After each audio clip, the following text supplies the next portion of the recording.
नमस्कार. मी भाऊ तोरसेकर. तुम्ही बघत आहात प्रतिपक्ष. मित्रांनो, मी आज अमेरिकेत आहे. गेले 2 दिवस दिल्ली तो अमेरिका, वॉशिंग्टन DC हा प्रवास करणं, त्यातला थकवटा, या सगळ्यात वेळ गेला आणि सवड काढून आज इथला आणि भारतातला वेळ मला साधारण कळत नाही, पण साधारण 11 किंवा 12 तारीख आहे आज. आणि वेळ काढून इथल्या दुपारी मी व्हिडिओ करायला बसलेलो आहे. आणि माझ्यासमोर जो विषय आहे तो आहे अर्थातच नरेंद्र मोदी यांच्या तिसऱ्या पंतप्रधानकीच्या कारकिर्दीतलं पहिलं वर्ष संपलं, हा विषय आहे.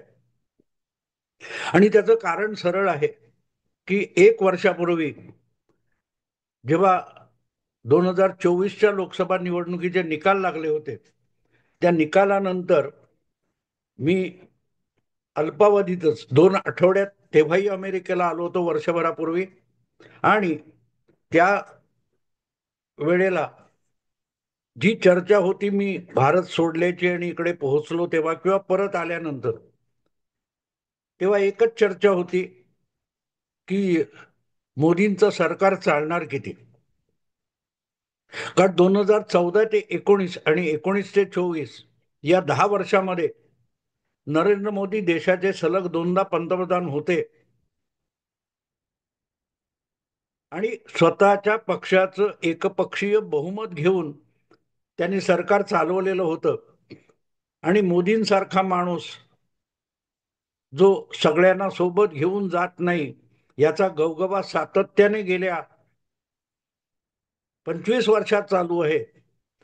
अशा नरेंद्र मोदींनी तिसऱ्या लोकसभा निवडणुकीत 2024 मध्ये एकपक्षीय बहुमत गमावलं. पण त्यांच्या नेतृत्वाखाली जे NDA नावाचं गठबंधन आघाडी तयार झालेली होती, तिला मात्र स्पष्ट बहुमत मिळालं होतं. 293 वगैरे जागा होत्या. पण भाजपचं जे बहुमत होतं एकपक्षीय, ते 303 वरून 240 पर्यंत आलं होतं. आणि मग विरोधी पक्ष अशा थाटात बोलत होते की मोदींनी नुसतं बहुमत गमावलेलं नाही, तर मोदींच्या विरोधात जे काय इंडिया गठबंधन तयार झालं होतं तेच आता सत्तेमध्ये येणार. आणि तुम्हाला शब्द आठवत असतील तर त्यावेळेला काँग्रेसचे अध्यक्ष मल्लिकार्जुन खरगे यांनी 1 वर्षापूर्वी विधान केलं होतं, आम्ही सरकार बनवण्याचा दावा आत्ता पेश करत नाही. म्हणजे जणू काय राष्ट्रपती भवनात बसलेल्या द्रौपदी मुर्मू, काँग्रेसचे अध्यक्ष मल्लिकार्जुन खरगे, राहुल गांधी आपल्याकडे कधी बहुमताचा आकडा घेऊन येतात आणि आपण मोदींना विरोधात बसवणार असं सरकार स्थापन करतो किंवा त्यांचा शपथविधी उरकतो, यासाठी जणू काय राष्ट्रपती उतावळ्या झाल्यात. अशा थाट्यामध्ये 4 जून 2024 नंतर सगळा मीडिया रंगलेला आणि रंगात तुडुंब बुडालेला होता. पण 9 जून मला, म्हणजे अगदी अल्पावधीमध्ये, मोदी सरकारचं शपथविधी उरकण्यात आला. आणि बिहारचे मुख्यमंत्री नितीश कुमार आणि आंध्र प्रदेशचे मुख्यमंत्री चंद्राबाबू नायडू हे परत एकदा नरेंद्र मोदींना आणि भाजपला दगा देऊन काँग्रेसच्या इंडिया आघाडीमध्ये कधी समाविष्ट होतील याच्या चर्चांना एक प्रकारे अल्पविराम, स्वल्पविराम किंवा पूर्णविराम, जो काय म्हणाल तो मिळाला. आणि आता त्या पूर्णविरामावर 1 वर्ष उलटल्यानंतर एक प्रकारे शिक्कामोर्तब झाले. कारण 240 इतकं अल्पमत असताना आणि पाठीशी हुकमी बहुमत नसताना नरेंद्र मोदींनी ज्या प्रकारे गेल्या वर्षामध्ये अत्यंत कठोर, धाडसी आणि साहसी निर्णय घेतलेत, ते बघितल्यानंतर अनेकांच्या मनात असा प्रश्न येतो की एकपक्षीय बहुमत आधीची 10 वर्ष नरेंद्र मोदींकडे असताना त्यांनी जितके कठोर निर्णय घेतले नव्हते, ते आता अचानक अल्पमतात आल्यानंतर नरेंद्र मोदी का घेत आहेत. हा अनेक विश्लेषकांना पडलेला प्रश्न आहे. आणि खरं सांगायचं मित्रांनो, तर अल्पमत बहुमत ह्या गोष्टी नरेंद्र मोदी यांच्यासारख्या नेत्याला कधीही अडचणी आणि अडथळे नसतात. आणि मी आत्ता सांगतोय असं समजू नका. 1.5 वर्षापूर्वी म्हणजे 2024च्या प्रारंभी माझं या निवडणूक विषयातलं तिसरं पुस्तक प्रकाशित झालं होतं. 2014 आणि 2019 या दोनही लोकसभा निवडणुकांच्या आधी मी पुस्तकं लिहिली होती. आणि नरेंद्र मोदी हे भाजपला सत्तेत आणू शकतात, नव्हे तर एकपक्षीय बहुमत आणू शकतात, हे भाकीत मी 2013च्या अखेरीला केलं होतं. 2019च्या आरंभी जे दुसरं पुस्तक प्रकाशित झालं त्यामध्ये मी साफ म्हटलेलं होतं की मोदी 300 पार जाऊ शकतात, भाजपला एकपक्षीय 300 पार घेऊन जाऊ शकतात. आणि त्यामुळेच मी तिसऱ्या निवडणुकीत म्हणजे 2024 पूर्वी सुद्धा असाच विषय लिहिला होता. त्यात माझे आकडे चुकले, पण योगायोग अशी की मी त्यामध्ये जो सिद्धांत मांडला होता त्यानुसार मोदी पुढे चालत राहिलेले आहेत.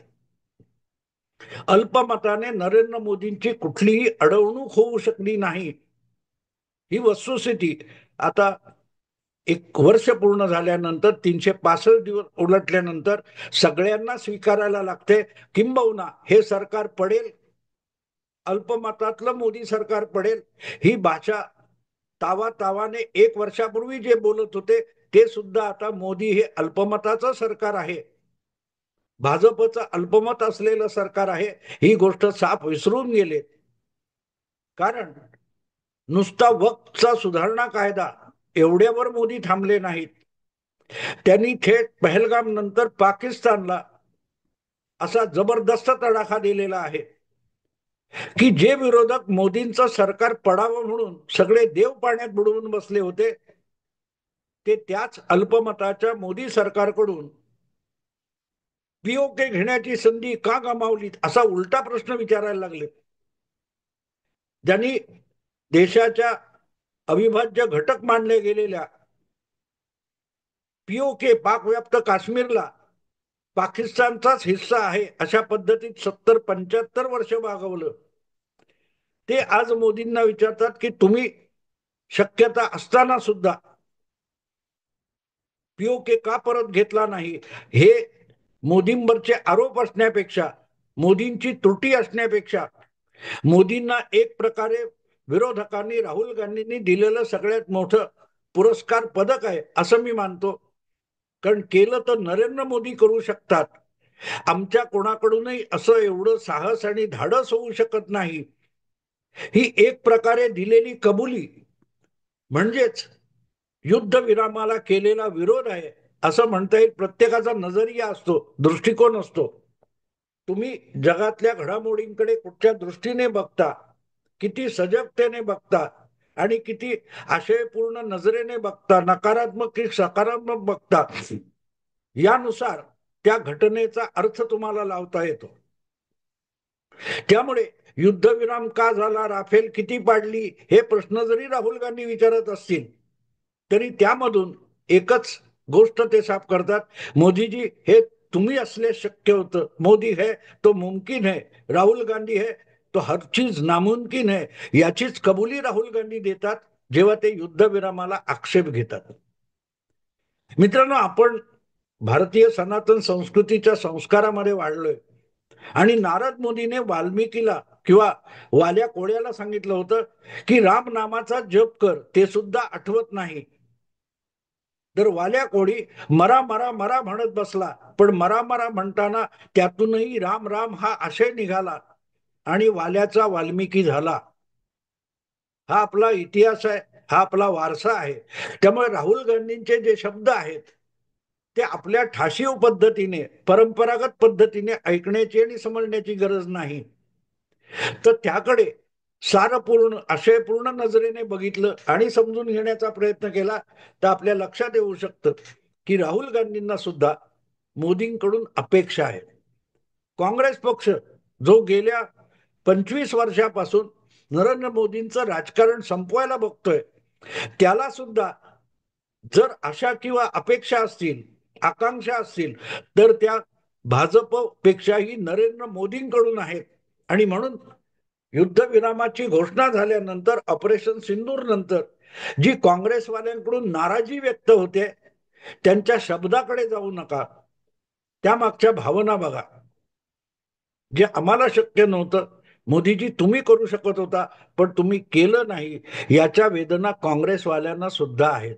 आणि ही बाब लक्षात घेतली तर हे अल्पमतीचं सरकार वर्षभरात काय करू शकलं, किंबहुना गेल्या 11 वर्षात मोदींनी काय केलं, हा अनेकांना पडणारा प्रश्न आहे. आणि म्हणून मी नेहमी सगळ्यांना सांगतो की सूर्य उगवून उपयोग नसतो. तुमचे डोळे उघडे नसले तर सूर्य उगवला, माध्यान्नी आला, तरीही काळी कुट्ट रात्र असते. कारण सूर्याकडे बघणारी नजर आपल्याकडे असावी लागते. ती नसेल तर सूर्य उगवून सुद्धा उपयोग नाही, ही वस्तुस्थिती आहे. आणि म्हणून 11वं वर्ष किंवा तिसऱ्या कारकिर्दीतलं मोदींचं 1 वर्ष पूर्ण होतंय. या निमित्ताने बोलताना त्यांच्या अचिव्हमेंट्स काय आहेत हे सांगण्याची मला गरज वाटत नाही. जे डोळस आहेत त्यांना दिसतील, आणि ज्यांना बघायचं नाही त्यांना कितीही तुम्ही दाखवा, ते उपयोग नाहीये, उपयोग नाही. आणि ही गोष्ट आजची नाहीये. 6 वर्षापूर्वी जेव्हा 2019चे निकाल लागले आणि मोदींना 300 पेक्षा अधिक जागा मिळाल्या, तेव्हा देशातले एक महान संपादक शेखर गुप्ता यांनी मोदींच्या यशाचं विश्लेषण करताना सांगितलं होतं, मोदींनी जनतेला काय दिलं आणि काय केलं हे आम्ही निवडणूक प्रचार काळात फिरत होतो आणि आम्हाला दिसत होतं, पण आम्हाला बघायचं नव्हतं. नेमकी तीच गोष्ट मला आज आठवते की मोदींनी काय केलं. हे मी मोदी भक्त म्हणून माझ्यावर आरोप होतात, तर मोदी भक्त म्हणून ते सांगण्याची मला गरज वाटत नाही. कारण ज्यांना बघायचं त्यांना दिसेल, आणि ज्यांना बघायचं नसेल त्यांना मी काय कोणीही कितीही दाखवलं तरीही दिसणार नाही. पण मुद्दा एकच आहे की मध्यंतरी विवेक साप्ताहिकाने माझी एक मुलाखत घेतली आणि त्यामध्ये त्या बागेश्री नावाच्या मुलीने मला एक चांगला प्रश्न विचारला की आगामी 4 वर्षासाठी मोदींसमोर आव्हानं काय आहेत. आणि मला तो प्रश्न वेगळा एवढ्यासाठी वाटला की जो माणूस 11 वर्ष देशाचा पंतप्रधान आहे आणि त्याच्या कारकिर्दीचे अजून 4 वर्ष तिसऱ्या कारकिर्दीची शिल्लक आहेत, तर मग त्याच्यासमोरचे आव्हानं काय. मित्रांनो, आव्हान हा शब्द जेव्हा आपण बोलतो तेव्हा त्याचा अर्थ समजून घेतला पाहिजे की मला आज 78वं वर्ष चालू आहे सध्या, आणि तरी उद्याचा दिवस उजाडणार आणि तो कसा जगणार, त्यात काय काय समस्या येतील आणि त्याच्यावर मात करून मला कसं पुढे जाता येईल आणि आणखीन 1 वर्ष जगता येईल, 80 वर्ष जगता येईल, याचा विचार मी करतो. हेच आव्हान असतं. रोज जगणं सुद्धा एक आव्हान असतं. आणि एका सामान्य माणसाच्या माझ्यासारख्या आयुष्यामध्ये उद्याचा दिवस उजाडणं आणि तोही सुखरूप जगणं, यशस्वीरित्या जगणं, हे आव्हान असेल तर 140 कोटी लोकसंख्या असलेल्या देशाचा नेता म्हणून देश चालवणं हे आव्हान आहे. या आव्हानाखाली जर देशाचा पंतप्रधान दडपून गेला तर मग तो देश नाही चालवू शकणार, सरकार नाही चालवू शकणार. आणि सरकार चालवणं आणि देश चालवणं यामध्ये मी जमीन आसमानाचा फरक करतो. सरकार चालवणं वेगळी गोष्ट आहे आणि देश चालवणं वेगळी गोष्ट आहे. सरकार तुम्ही चालवता, पंतप्रधान म्हणून असेल, मुख्यमंत्री म्हणून असेल, तर ते तुम्ही चालवण्याची गरज नसते. सरकार नसताना देखील अनेक ठिकाणी आपण बघतो राष्ट्रपती राजवट असते. कधी कधी आपल्या देशामध्ये मध्यावधी लोकसभा निवडणुका झाल्या तेव्हा सुद्धा काम चलावू सरकार होतं. म्हणजे काय होतं, तर सरकार असलं पाहिजे म्हणून सरकार होतं, पण त्या सरकारला विशेष अधिकार नव्हते, तर त्याला सरकार चालवणं म्हणतात. पण देश चालवणं याचा अर्थ असा होतो, म्हणजे मी तरी तसा अर्थ लावतो की देश चालवणं म्हणजे सामान्य माणसाच्या जीवनामध्ये काहीतरी बदल घडवून आणून त्याचं जीवन अधिक सुसह्य, अधिक सुखरूप बनवणं, याला मी देश चालवणं म्हणतो. त्यामुळे सरकार चालवणं आणि देश चालवणं, सरकार चालवणं म्हणजे काळजीवाहू म्हणून चालवणं, सरकार टिकवून ठेवणं, ते पडून न देणं, म्हणजे सरकार चालवणं असतं. पण देश चालवायचा म्हटल्यानंतर देशाच्या लोकसंख्येमध्ये रोजच्या रोज हजारो लाखोची भर पडत असते. काही लोकांचं जीवन संपुष्टात येत असतं. अशा सगळ्या लोकसंख्येला भेडसावणाऱ्या असंख्य समस्या असतात. त्या समस्यांना त्या सामान्य माणसाने जे तोंड द्यायचंय त्यामध्ये त्याचं जीवन सुसह्य व्हायला शासन, प्रशासन, राजसत्ता काय मदत करू शकेल याचा विचार करणं, त्या समस्या शोधून काढणं, त्या सुसह्य होतील या दृष्टीने प्रयास करणं, याला देश चालवणं म्हणतात. आणि मला वाटतं की नरेंद्र मोदी त्या दृष्टीने देश चालवत असतात. आणि मग म्हणूनच येणार प्रत्येक आव्हान, येणारी प्रत्येक समस्या याच्या दबावाखाली जर देशाचा पंतप्रधान किंवा देशाचा नेता आला तर मग तो देश चालवू शकणार नाही. तो सरकार चालवेल म्हणजे सरकार टिकवेल. मनमोहन सिंग सरकार टिकवत होते. देवेगौडा आघाडीचं एक सरकार टिकवत होते. पण गेल्या 11 वर्षामध्ये नरेंद्र मोदींनी काय केलं असं जेव्हा प्रश्न विचारला जातो त्याचं माझ्या मते एक सोपं सरळ उत्तर असं आहे की मोदी गेली 11 वर्ष देश चालवत होते. देशाला, इथल्या लोकसंख्येला, इथल्या समाजाला आपल्या पायावर उभं राहायला आणि आपल्या पायाने चालायला भाग पाडणं, सवय लावणं, या दृष्टीने जेव्हा देश चालवला जातो तेव्हा मग लोक आपोआप समस्या सोडवायला स्वयंभू होऊ शकतात. आणि त्याला मी देश चालवणं म्हणतो, देश आपल्या पायावर उभं करणं म्हणतो. आता काल परवाच्या पहलगाम घटनेनंतर सरकारने आपल्या पातळीवर जे काही पाकिस्तान सारख्या दहशतवादी देशाला उत्तर द्यायचं, दहशतवादी अड्डे मोडून काढायचे, तोडून काढायचे, हे काम केलं. पण त्यापुढे आपण देश म्हणून आपल्याला कसं टिकवायचं या दृष्टीने जेव्हा आम जनता निर्णय घ्यायला लागते, मला असं वाटतं की 11 वर्षात, 10 वर्षात मोदींनी केलेलं सगळ्यात मोठं काम काय असेल तर त्यांनी देशाला उभं केलं आणि देशाला आपले आपले निर्णय घेण्यापर्यंत स्वयंभू केलं. पाकिस्तानच्या बाजूने जेव्हा तुर्कस्तान किंवा अझरबैजान सारखे देश उभे राहिले तेव्हा त्या देशांना धडा शिकवायचा निर्णय आम जनतेने पहिल्यांदा घेतला आणि मग सरकारने त्यावर मोहर उठवली किंवा शिक्कामोर्तब केलं. तुर्कस्तानकडून येणारं काही ती सफरचंद बंद करणं असेल किंवा तुर्कस्तानला पर्यटनासाठी जाणं असेल, या गोष्टीवर पर्यटन संस्था, काही टुरिस्ट संस्था वगैरे वगैरे चित्रपट निर्मात्यांनी पहिलं पाऊल उचललं की आम्ही आता यापुढे तुर्कस्तानमध्ये शूटिंग करायला जाणार नाही.